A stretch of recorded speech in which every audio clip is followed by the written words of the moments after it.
ಹಿಟ್ಟು ನಾದಿಟ್ಟು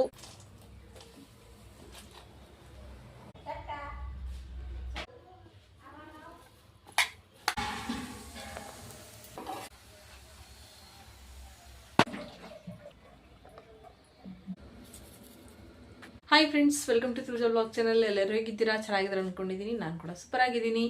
ಇವತ್ತಿನ ವಿಡಿಯೋ ಬೆಂಗಳೂರಲ್ಲಿ ಸ್ಟಾರ್ಟ್ ಮಾಡ್ತಾ ಇದ್ದೀನಿ. ಊರಿಂದ ಬರಬೇಕಾದ್ರೆ ವಿಡಿಯೋ ಮಾಡೋಕ್ಕಾಗಲಿಲ್ಲ. ಹಂಗೆ ಸ್ವಲ್ಪ ಪ್ರಾಬ್ಲಮ್ಗಳು ಇರ್ತಾರೆ ಒಂದೊಂದು, ಹಾಗಾಗಿ ಅಲ್ಲಿ ವಿಡಿಯೋ ಮಾಡೋಕ್ಕಾಗಲಿಲ್ಲ. ಡೈರೆಕ್ಟಾಗಿ ಬೆಂಗಳೂರು ಬಂದ ಮೇಲೇ ವಿಡಿಯೋ ಮಾಡಾಕತ್ತೀನಿ. ಊರಿಂದ ಕೂಡ ಏನೂ ತೊಗೊಂಬರೋಕ್ಕಾಗಲಿಲ್ಲ. ತುಂಬ ಅರ್ಜೆಂಟಾಗಿ ಬಂದೆ. ನಂದೇನು ಬರೋ ಪ್ಲ್ಯಾನೇ ದೂರಿತ್ತು. ಹಾಗಾಗಿ ನಿನ್ನೆ ತುಂಬ ಅವಸರವಾಗಿ ನಾನು ಬಂದೆ. ಯಾಕೆ ಅಂತ ಆಮೇಲೆ ಹೇಳ್ತೀನಿ ಅಂತ. ಹಾಗೆ ಇವತ್ತು ಅಡುಗೆ ಏನು ಮಾಡಾಕತ್ತೀನಿ, ಬಂದು ಬೆಳಗ್ಗೆ ನಾಷ್ಟ ಮಾಡ್ಕೊಂಡೆ, ಜಳಕ ಇದೆಲ್ಲ ಮಾಡಿಕೊಂಡು ಬ್ಯಾಗ್ ಏನು ತೊಗೊಂಬಂದಿದ್ದೆಲ್ಲ ಖಾಲಿ ಮಾಡಿಟ್ಟು ನಾಷ್ಟ ಮಾಡೀನಿ. ಈ ಸದ್ಯನದ ಏನು ಅಡುಗೆ ಮಾಡಾಕತ್ತೀನಿ ಅಂತ ನೋಡಿದ್ರೆ ತುಂಬ ದಿನ ಆಯಿತು. ಊರಾಗಂತೂ ಹಾಲ ರೊಟ್ಟಿ ಉಂಡ್ಬಿಟ್ಟಿವಿ. ಇಲ್ಲಿ ಬಂದಮೇಲೆ ಸ್ವಲ್ಪ ಊಟದ್ದು ಕನ್ಫ್ಯೂಸ್ ಆಗಿಬಿಡ್ತೈತಿ. ಏನು ಮಾಡಲಿ ಅಂತ. ಅಲ್ಲಾದರೆ ಏನೂ ಟೆನ್ಷನ್ ಇಲ್ಲ. ರೊಟ್ಟಿ ಮಾಡ್ತಾರೋ ಹಾಲ ರೊಟ್ಟಿ ಉಣ್ಣೋದು ಕುಂದ್ರದ್ರೆ ಅಗ್ದಿ ಆರಾಮ್ ಊಟ ಅದು. ಇಲ್ಲಿ ಬಂದ ಮೇಲೂ ಭಾಳ ತ್ರಾಸ ಆಕೈತಿ ಊಟದ ನನಗೆ. ಬರ್ರಿ ಇವತ್ತೇನೋ ಒಂದು ಮಾಡಬೇಕಂತ ಅಂದ್ಕೊಂಡೀನಿ. ನಮ್ಮ ಮನೆಯವರು ನಾನು ಊರಿಗೆ ಹೋದ್ಮೇಲೆ ಅದು ಇದು ತಿಂದು ಬೇಸರ ಆಗಿರುತ್ತೆ, ಏನಾದ್ರು ಮಾಡಂತ ಹೇಳ್ಯಾರ. ಹಾಗಾಗಿ ಏನು ಮಾಡ್ತಾಯಿದ್ದೀನಿ ಅಂತ ನೋಡ್ಕೊಂಡು ಬನ್ನಿರಿ. ತುಂಬ ದಿನಗಳ ನಂತರ ಈ ಪಲ್ಯ ಮತ್ತು ಚಪಾತಿನ ಮಾಡ್ತಾಯಿದ್ದೀನಿ. ಚಪಾತಿ ಮಾಮೂಲಿ ಮಾಡ್ತೀವಿ, ಆದರೆ ಈ ಪಲ್ಯ ತುಂಬ ದಿನಗಳಾಯಿತು ಮಾಡಿರಲಿಲ್ಲ. ಇದೇ ರೀತಿ ಮಾಡಬೇಕಂತ ಐಡಿಯಾ ಮಾಡಿಕೊಂಡು ಇವತ್ತು ಮಾಡ್ತಾಯಿದ್ದೀನಿ. ಯಾವ ರೀತಿ ಬರುತ್ತೆ ಅಂತ ನೋಡೋಣ ರೀ. ಫಸ್ಟು ನೀರು ಕಾಯ್ಸೋಕ್ಕಿಟ್ಟು ಅದನ್ನು ಬಿಸಿನೀರಲ್ಲಿ ನೆನೆಸಿಟ್ಟಿದ್ದೀನಿ. ಹಾಗೆ ಈ ಕಡೆ ಸ್ವಲ್ಪ ಉಪ್ಪನ್ನ ಹಾಕಿ ಗೋಧಿ ಹಿಟ್ಟನ್ನ ಕಲಿಸ್ಕೊತಾ ಇದ್ದೀನಿ. ಸ್ವಲ್ಪ ಸಕ್ಕರೆ ಹಾಕ್ತಾಯಿದ್ದೀನಿ. ಸಕ್ಕರೆ ಹಾಕೋದ್ರಿಂದ ತುಂಬ ಚಪಾತಿ ಸಾಫ್ಟಾಗಿ ಬರುತ್ತೆ, ಹಾಗೆ ಟೇಸ್ಟಿಯಾಗಿರುತ್ತೆ, ಕಲರ್ಫುಲ್ಲಾಗಿರುತ್ತೆ. ಹಾಗಾಗಿ ಸ್ವಲ್ಪ ಸಕ್ಕರೆ ಹಾಕ್ಕೊಂಡು ಗೋಧಿ ಹಿಟ್ಟನ್ನ ಕಲಿಸ್ಕೊತಾ ಇದ್ದೀನಿ. ಈ ರೀತಿ ಮಾಡೋದ್ರಿಂದ ತುಂಬ ಚೆನ್ನಾಗಿ ಬರುತ್ತೆ ಚಪಾತಿ. ಮಕ್ಕಳಿಗೆ ಕೂಡ ತುಂಬಾ ಇಷ್ಟ ಆಗುತ್ತೆ. ಟ್ರೈ ಮಾಡಿ ನೋಡಿ ನೀವು ಕೂಡ. ಹಿಟ್ಟನ್ನ ಅದಿಟ್ಟು ಮತ್ತು ಸೋಯಾಬೀನ್ ನೆನೆಸಿಟ್ಟು ಎರಡೂ ವಸ್ತು ಕಮ್ಮಿ ಆಗಿತ್ತು. ಹಾಗಾಗಿ ಸ್ವಲ್ಪ ವೆಯ್ಟ್ ಮಾಡಿದೆ. ಟಮಾಟಿ ಮೊಸರು ಎರಡು ಬತ್ತು. ಫಸ್ಟ್ ಪಲ್ಯ ಮಾಡಿ ಆಮೇಲೆ ಚಪಾತಿ ಮಾಡೋಣ್ರಿತ್ತು. ಟೊಮೊಟೊ ಮತ್ತು ಮೊಸರು ಇರಲಿಲ್ಲ ರೀ, ಅದಕ್ಕೆ ಮೇನ್ ಅದೇ ಬೇಕಾಗಿತ್ತು. ಆದರೆ ನನಗೆ ಮೊಸರು ಹಾಕಿದ್ರೆ ಒಂಥರ ಟೇಸ್ಟ್ ಬರ್ತೈತಿ ಪಲ್ಯ. ಹಾಗಾಗಿ ಆ ಪಲ್ಯಕ್ಕೆ ಸ್ವಲ್ಪ ಮೊಸರು ಬೇಕೇ ಬೇಕು. ಹಾಗಾಗಿ ಅದನ್ನು ತೊಗೊಂಬರೋಕೆ ಹೇಳಿದ್ರೆ ಒಂದು ಸ್ವಲ್ಪ ಹೊತ್ತು ಕಾಯಿದೆ. ಆಮೇಲೆ ತೊಗೊಂಬಂದ್ಮೇಲೆ ಇದೆಲ್ಲ ರೆಡಿ ಮಾಡ್ಕೊತಾ ಇದ್ದೀನಿ. ಇದೆಲ್ಲ ಕಟ್ ಮಾಡಿಕೊಂಡು ಆದಮೇಲೆ ಇದಕ್ಕೆ ಪಲ್ಯ ಯಾವ ರೀತಿ ಮಾಡ್ತೀನಿ ಅಂತ ನಿಮಗೂ ಕೂಡ ತೋರಿಸ್ತೀನಿ. ಒಳ್ಳೆಯ ರೆಸಿಪಿ, ತುಂಬ ಚೆನ್ನಾಗಿ ಬರ್ತೈತಿ, ತುಂಬ ಸಿಂಪಲ್ಲಾಗಿ ಮಾಡುವಂಥದ್ದು. ನೀವು ಕೂಡ ಟ್ರೈ ಮಾಡಿ, ತುಂಬಾ ಇಷ್ಟ ಆಗುತ್ತೆ ಈ ಪಲ್ಯ ಈ ರೀತಿ ಮಾಡೋದ್ರಿಂದ. ಆದರೆ ಮಾಡೋದು ತುಂಬ ಸಿಂಪಲ್, ತುಂಬ ಐಟಮ್ಸ್ ಏನು ಬೇಕಾಗಿರಲ್ಲ, ಕಮ್ಮಿಯಲ್ಲೇ ಮಾಡ್ಕೋಬೋದು. ದಿಢೀರಾಗಿ ನಮಗೆ ಬೇಕು ಪಲ್ಯ ಚಪಾತಿ, ಯಾರಾದರೂ ನೆಂಟರು ಬಂದಾಗ ದಿಢೀರ್ ಅಡುಗೆಗಳನ್ನ ಮಾಡ್ಕೋಬೇಕು ಅನ್ನೋ ಟೈಮಲ್ಲಿ ಈ ರೀತಿ ಕೂಡ ನೀವು ಮಾಡ್ಕೋಬೋದು ಈಸಿಯಾಗಿ. ನನಗಂತೂ ತುಂಬ ಈಸಿ ಅನಿಸುತ್ತೆ ಈ ಪಲ್ಯ ಮಾಡ್ಕೊಳ್ಳೋದು. ತುಂಬ ಸ್ವಲ್ಪ ಡಿಫ್ರೆಂಟಾಗಿರುತ್ತೆ, ತುಂಬಾ ಚೆನ್ನಾಗಿರುತ್ತೆ. ಅದಕ್ಕೋಸ್ಕರ ಇವಾಗ ನಾನು ಕಟ್ ಮಾಡ್ಕೊತಾ ಇರೋದು ಮಸಾಲ ರುಬ್ಬೋಕ್ಕೆ ಟೊಮೊಟೊ ಮತ್ತು ಮೆಣಸಿನ್ಕಾಯಿ. ಇದಕ್ಕೆ ನೀವು ಬೇಕಂದರೆ ಹುಣಸೆಹಣ್ಣು ಹಾಕೋಬೋದು. ನಮಗೆ ಹುಳಿ ಜಾಸ್ತಿ ಬೇಡ ಅಂತ ಹೇಳ್ಬಿಟ್ಟು ನಾನು ಹುಣಸೆಹಣ್ಣು ಹಾಕೋತಾ ಇಲ್ಲ. ಬರೀ ಮೆಣಸಿನ್ಕಾಯಿ, ಟೊಮೊಟೊ, ಈರುಳ್ಳಿ, ಬೆಳ್ಳುಳ್ಳಿ, ಅದಕ್ಕೆ ಏನೆಲ್ಲ ಹಾಕ್ತೀನಿ ಅಂತ ನೀವು ಹಾಗೆ ಮುಂದೆ ನೋಡ್ತಾ ನಿಮಗೆ ಕೂಡ ಗೊತ್ತಾಗುತ್ತೆ. ಇವಾಗ ಇದೆಲ್ಲ ಕಟ್ಟಾದ್ಮೇಲೆ ನೋಡಿ, ಇದನ್ನು ನೀರಲ್ಲಿ ನೆನೆಸಿಟ್ಟಿದ್ನಲ್ಲ, ಅದೆಲ್ಲ ನೀರು ಇಲ್ಲದೆ ಇರೋ ಥರ ನೀಟಾಗಿ ಹಿಂಡಿ ಆಚೆ ತೆಗಿಬೇಕು. ನೀರು ಹಿಂಡಿ ಎಲ್ಲ ಆಚೆ ಇಟ್ಟಿದ್ದಲ್ರಿ, ಅದನ್ನು ಮತ್ತೆ ಹೊಳ್ಳೆ ಅದೇ ಪಾತ್ರೆಯಲ್ಲಿ ಹಾಕೋತಿದ್ದೀನಿ. ತುಂಬ ಪಾತ್ರೆಗಳನ್ನ ತಿಕ್ಕೋಕ್ಕೆ ತೊಳೆಯೋಕ್ಕೆ ಅದನ್ನು ಗುಡ್ಡೆ ಹಾಕ್ಕೊಳ್ಳೋದು ಬೇಡ. ಹಾಗಾಗಿ ಅದು ಒಂದೇ ಪಾತ್ರೆಯಲ್ಲಿ ಬೇಯಿಸ್ಕೊಳ್ಳೋದಾಗಲಿ ಅದರಲ್ಲೇ ಎಲ್ಲ ಮಾಡ್ಕೊತಾ ಇದ್ದೀನಿ. ಅದನ್ನೆಲ್ಲ ನೀರು ತೆಗೆದಾದ್ಮೇಲೆ ಮತ್ತೆ ಅದೇ ಪಾತ್ರೆ ಹಾಕ್ಕೊಂಡು ಒಂದು 2-3 ಸ್ಪೂನಷ್ಟು ಮೊಸರು, ಗರಂ ಮಸಾಲ ಮತ್ತು ಸಾಂಬಾರು ಮಸಾಲ, ಅಚ್ಚ ಖಾರದ ಪುಡಿ, ಅರಿಶಿನ ಪುಡಿ ಇದನ್ನೆಲ್ಲ ಹಾಕ್ಕೊಂಡು ಚೆನ್ನಾಗಿ ಅದನ್ನು ಒಂದು ಸತಿ ಮಿಕ್ಸ್ ಮಾಡ್ಕೋಬೇಕ್ರಿ. ಅದರಲ್ಲಿ ಮಿಕ್ಸ್ ಮಾಡಿಕೊಂಡು ಚೆನ್ನಾಗಿ ಒಂದು 5 ನಿಮಿಷ ಹಾಗೆ ಅದನ್ನು ಬಿಟ್ಬಿಡೋಣ. 5 ನಿಮಿಷ ಅಂದರೆ ನಾವು ಈಗ ಮಸಾಲಕ್ಕೆ ಏನು ಬೇಕಲ್ಲ ಅದನ್ನು ಫ್ರೈ ಮಾಡ್ಕೊಳ್ಳೋಷ್ಟರಲ್ಲೇ ಇದೆಲ್ಲ ಉಪ್ಪು ಖಾರ ಎಲ್ಲ ನೀಟಾಗಿ ಚೆನ್ನಾಗಿ ಹೀರ್ಕೊಳ್ಳುತ್ತೆ. ಇದನ್ನು ಈ ರೀತಿ ಕಲಸಿ ಬಿಟ್ಬಿಡ್ತೀನಿ. ಇದನ್ನು ಈ ಥರ ಮಸಾಲ ಕಲಿಸ್ಬಿಡೋದ್ರಿಂದ ತುಂಬ ಚೆನ್ನಾಗಿ ಬರುತ್ತೆ, ಸಾಫ್ಟಾಗಿ ಬರುತ್ತೆ. ಹಾಗೆ ಮಸಾಲೆ ಎಲ್ಲ ಹೀರ್ಕೊಂಡಿರುತ್ತಲ್ಲ, ತಿನ್ನೋಕ್ಕೆ ತುಂಬಾ ರುಚಿಯಾಗಿರುತ್ತೆ. ಈಗ ಇದನ್ನು ಮಸಾಲಾನ ಫ್ರೈ ಮಾಡ್ಕೊಳ್ಳೋಣ.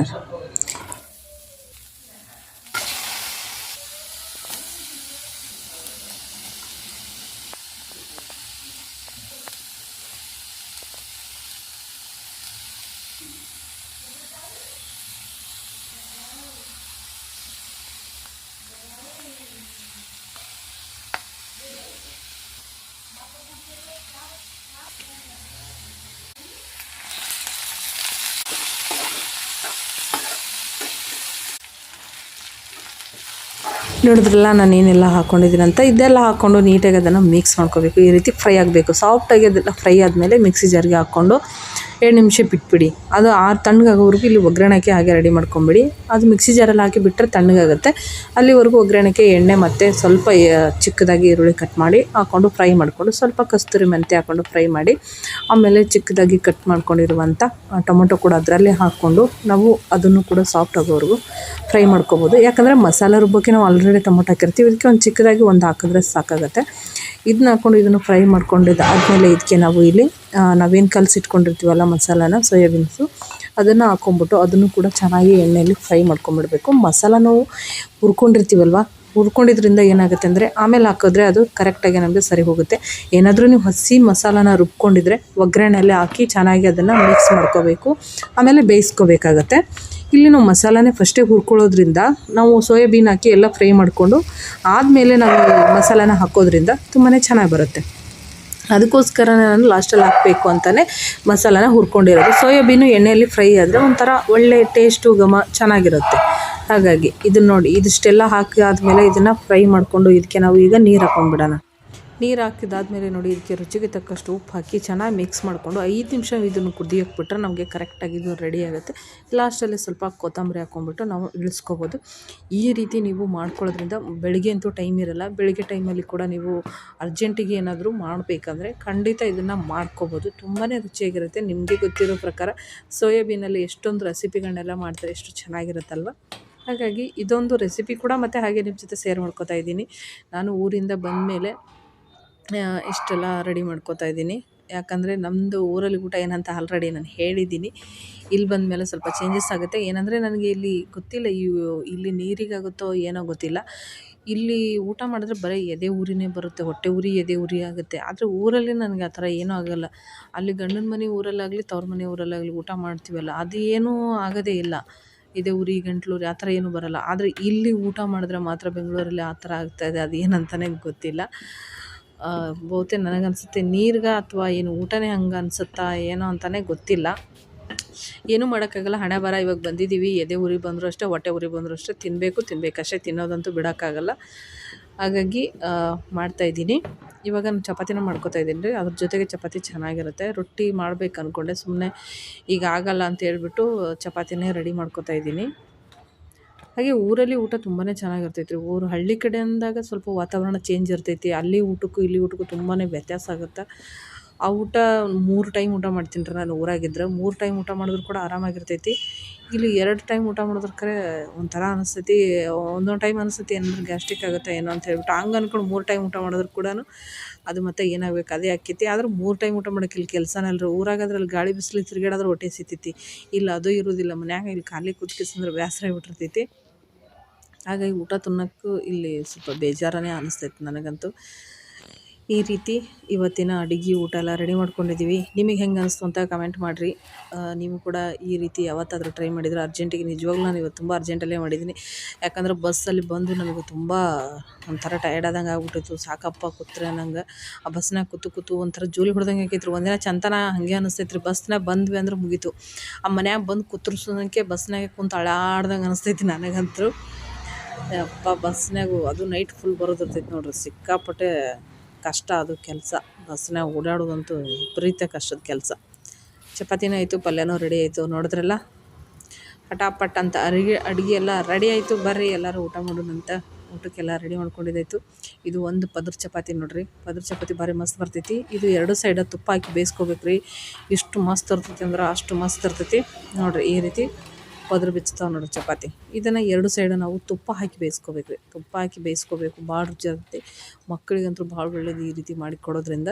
ಆಮೇಲೆ ಚಪಾತಿ ಕೂಡ ಜಲ್ದಿ ಆತೈತೆ ರೀ. ಲಟ್ಸೋದು ಜಲ್ದಿ ಆಕೈತಿ, ಬೇಯಿಸೋದು ಸ್ವಲ್ಪ ಲೇಟ್ ಆಕೈತಿ. ಯಾಕಂದ್ರೆ 4 ಸೈಡ್ ಬೇಯಬೇಕಲ್ಲ, ಹಾಗಾಗಿ ಸ್ವಲ್ಪ ಲೇಟ್ ಆಕೈತಿ. ಲಟ್ಸೋದು ಈಜಿ. ಲಟ್ಸ್ಬೇಕಾದ್ರೆ ಚಪಾತಿ ಲಟ್ಟಿಸ್ಕೊಳಕ್ಕೆ 2 ಚಪಾತಿ ಒಂದೇ ಸತಿ ರೆಡಿ ಆಗ್ತಾವಲ್ಲ, ಹಿಂಗೆ ಕೂಡ ಮಾಡ್ಕೊಬೋದು ರೀ. ಭಾರಿ ಮಸ್ತ್ ಬರ್ತೈತಿ. ಎಷ್ಟು ಕಲರ್ಫುಲ್ ಆಗಿ ಬಂದ ನೋಡಿರಿ. ನಾನು ನಿಮ್ಗೆ ಹೇಳ್ದಂಗೆ ಸಕ್ಕರೆ ಹಾಕೋದ್ರಿಂದ ಚಪಾತಿ ಭಾಳ ಚಂದ ಕಲರ್ಫುಲ್ ಬರ್ತವೆ, ಸಾಫ್ಟ್ ಬರ್ತವೆ. ನಮ್ಮ ರಾಮು ತಂಗಿದು ಭಾಳ ಗಲಾಟೆ ಜಾಸ್ತಿ ಆಗ್ಬಿಡ್ತಿಲ್ಲ ಬಿಲ್ಡಿಂಗಲ್ಲಿ. ಅಲ್ಲಿ ಹೊಲ್ದಾಗ ಇರ್ತೀನಂದ್ರೆ ಅಲ್ಲಿ 2 ನಾಯಿ ಕಾಟ ಇರಲಿಲ್ಲ. ಇವರಿಬ್ರದ್ದು ಕಾಟ ತಡೆಯೋಕ್ಕಾಗಲ್ಲ ಇಲ್ಲಿ. ನೋಡ್ರಿ ಎಷ್ಟು ಸೌಂಡ್ ಮಾಡ್ತಾರೆ. ನೋಡಿರಿ, ಪಲ್ಯ ಚಪಾತಿ ಎಲ್ಲ ರೆಡಿ ಆಯಿತು. ಊಟ ಮಾಡ್ತಾಯಿದ್ದೀನಿ. ಊಟ ಮಾಡಿ ಮತ್ತು ನಿಮ್ಗೆ ಸಿಗ್ತೀನಿ ಅಂತ ಫ್ರೆಂಡ್ಸ್. ಈ ರೀತಿ ಇವತ್ತಿನ ಊಟ. ಇದಕ್ಕೆ ಸಾಂಬಾರು ರೈಸು ಏನೂ ಮಾಡ್ಕೊಳಕ್ಕೆ ಹೋಗಿಲ್ಲ, ಬರೀ ಚಪಾತಿ ಪಲ್ಯ ಎರಡೇ ಮಾಡ್ಕೊಂಡಿರೋದು. ಈಗ ರೈಸ್ ತಿನ್ನೋದಂತೂ ತುಂಬಾ ಕಮ್ಮಿ ಆಗಿದೆ. ಕಮ್ಮಿ ಅಂದರೆ ನಾವು ಊರಿಗೆ ಹೋದ್ಮೇಲೆ ಒಟ್ಟು ರೈಸೇ ಊಟ ಮಾಡಿಲ್ಲ, ಬರೀ ರೊಟ್ಟಿ ಹಾಲು ಆಟ ಊಟ ಮಾಡ್ತಿದ್ದೆ. ಹಾಗಾಗಿ ಅನ್ನ ಮರ್ತಂಗೆ ಆಗ್ಬಿಟ್ಟೈತೆ ನನಗಂತೂ. ಮನೆ ಅಂತೂ ನೋಡಿರಿ ಎಷ್ಟು ಹೊಲಸಾಗಿತ್ತು. 1 ಸೆಕೆಂಡ್ ಮನೆ ಫುಲ್ ಕ್ಲೀನ್ ಆಗಿಬಿಡ್ತು ನೋಡಿರಿ, ಇಷ್ಟ ಮುಗೀತು. ಹಾಗೆ ಮನೆ ಎಲ್ಲ ಕ್ಲೀನಾಗಿ ಹೋಯಿತು. ಇನ್ನು ಸಾಯಂಕಾಲಕ್ಕೆ ಸ್ವಲ್ಪ ದೀಪ ಎಲ್ಲ ಹಚ್ಚೋದೈತಲ್ರಿ, ಮನೆ ಎಲ್ಲ ಸ್ವಚ್ಛ ಮಾಡ್ಕೊಂಡೆ, ಕಸ ಹೊಡೆದೆ, ಒಟ್ಟು ಬಾಂಡೆ ತೊಳೆದೆ, ಗ್ಯಾಸ್ ಕಟ್ಟಿ ಎಲ್ಲ ಕ್ಲೀನ್ ಆಯಿತು. ಇನ್ನು ದೀಪ ಹಚ್ಚಬೇಕು. ದೀಪ ಹಚ್ಚೋ ಟೈಮಲ್ಲಿ ಏನು ಮಾಡೀನಿ ರೀ, ಸಾರಿ ಊರಿಗೆ ಹೋಗಿದ್ನೆಲ್ಲ, ಬಿಜಾಪುರದಾಗ ಒಂದು KG ಗಟ್ಟಲೆ ಇದು ಸಿಗ್ತೈತಲ್ರಿ, ಲಾಭನ ಊದ್ ಅಂತ ಹೇಳ್ತೀವಿ, ಲಾಭನ ಅಂತ ಹೇಳ್ತೀವಿ, ಇನ್ನೊಂದು ಧೂಪ ಅಂತ ಹೇಳ್ತಾರೆ, ಆ ಥರದ್ದು ಅದನ್ನು ತೊಗೊಂಬಂದಿನಿ. ಊದ ತೊಗೊಂಬಂದಿನಿ ಅಂದ್ರೆ ಮತ್ತೆ ಮರ್ತಾ ಹೋಗಿತ್ತು ನನಗೆ. ಲಾಭನ ತೊಗೊಂಬಂದಿನಿ, ಅದನ್ನು ಹಾಕಬೇಕಂತ. ಇಡ್ಲಿ ಸನಕ್ಕೆ ಗಂಟು ಕಟ್ಕೊಂಬಂದಿನಿ ರೀ, 2 ಕವರ್ನಾಗ ಗಂಟು ಕಟ್ಕೊಂಬಂದಿನಿ. ಇಡ್ಲಿ ಸಿಗೋದಿಲ್ಲ ಇಲ್ಲಿ. ಇಡ್ಲಿ ಕಟ್ಟೋಣ ನಮ್ಮ ಮನ್ಯಾಗ ನಗಾಕತ್ತಿದ್ರು, ಇಡ್ಲಿ ತೊಗೊಂಡು ಹೋಗ್ತೀಯ ಇಲ್ಲಿಂದ ಅಂತ ಹೇಳ್ಬಿಟ್ಟು. ಮತ್ತು ಏನು ಮಾಡೋಕ್ಕಾಗಲ್ಲ ರೀ, ಈಗ ಬೇಕಾ, ಯಾಕಂದ್ರೆ ಇಲ್ಲಿ ಸಿಗೋದಿಲ್ಲ ಇಡ್ಲಿ. ಹಾಗಾಗಿ ಅಲ್ಲಿಂದ ಇಲ್ಲಿಗೆ ಹೊತ್ಕೊಂಬಂದಿನಿ ರೀ 2 ಗಂಟೆ ಇಡ್ಲಿ. ದೀಪ ಎಲ್ಲ ಹಚ್ಚಾಯಿತು, ಸಾಯಂಕಾಲ ಟೈಮ್ ಈ ಕೆಲಸ ಆಗಲೇಬೇಕು. ಹಾಗಾಗಿ ದೀಪ ಹಚ್ಚಿ ಊದು ಹಾಕೋಣ ಅಂತೇಳಿ ಬೆಂಕಿ ಈ ಥರ ಮಾಡತ್ತೇನೆ ರೀ. ಅದು ಸ್ಟ್ಯಾಂಡ್ ಬರ್ತೈತಲ್ಲ ರೀ, ಇದ್ರ ಮೇಲೆ ಬೆಂಕಿ ಮಾಡೋದು, ಅದೊಂದು ತಂದಿಲ್ಲ, ಅದು ಒಂದು ತೊಗೊಂಬರ್ಬೇಕಾಗೈತಿ. ಮತ್ತು ಊದು ಹಾಕ್ಲಕ್ಕೆ ಇದು ಲಾಭನ ಹಾಕೋದು ಇದು ಇಲ್ಲರಿ, ಅದು ತೊಗೊಂಬರಬೇಕು. ಪ್ಲೇಟ್ನಾಗ ಹಾಕಕತ್ತೇನೆ ಸದ್ಯಕ್ಕೆ. ಈಗ ಇಷ್ಟೇ ಇರಲಿ, ಇದ್ದಟ್ರಾಗ ಅಡ್ಜಸ್ಟ್ ಮಾಡ್ಕೊಂಡು ಸಂಸಾರ ಮಾಡ್ಬೇಕು ರೀ. ಇಲ್ಲದೇ ಇರೋದೆಲ್ಲ ಬಗ್ಸ್ಕೊಂಡು ಕೂತ್ರೆ ಜೀವನ ಆಗೋದಿಲ್ಲ. ಹಾಗಾಗಿ ಏನು ಇರ್ತೈತಿ ಅದರೊಳಗೆ ಜೀವನ ಮಾಡ್ಕೊಂಡು ಹೋಗೋದೈತಿ. ಹಾಗಾಗಿ ಏನು ಮಾಡತ್ತೀನಿ, ಪ್ಲೇಟ್ನಾಗ ಹೆಂಗೂ ಅದು ಊದಿನ ಕಡ್ಡಿದು ಇದು ಬೀಳ್ತದೆ, ಆಧಾರ ಬೀಳ್ತದೆ ಹೇಳ್ಬಿಟ್ಟು ಪ್ಲೇಟ್ನಾಗ ಇಡ್ತಿರ್ತೀನಿ. ಅದೇ ಪ್ಲೇಟಲ್ಲಿ ಊದು ಹಾಕಕತ್ತೀನಿ. 10 ವರ್ಷ ಆಯಿತು, ಒಂದಿನೂ ಊದು ಹಾಕಬೇಕು ಅನ್ನೋತಿಲ್ಲ, ಬಂದಿದ್ದಿಲ್ಲ. ಅದು ಏನು ಅನ್ನಿಸ್ತೋ ಗೊತ್ತಿಲ್ಲ, ಈ ಸಾರಿ ಬೇಕೇ ಬೇಕಂತ ಹೇಳ್ಬಿಟ್ಟು 1 kg ಒಂದೇ ಸತಿ ಎತ್ಕೊಂಡು ಬಂದುಬಿಟ್ಟಿನಿ ರೀ ಊರಿಂದ ಊದು, ಇದು ಲಾಭನ.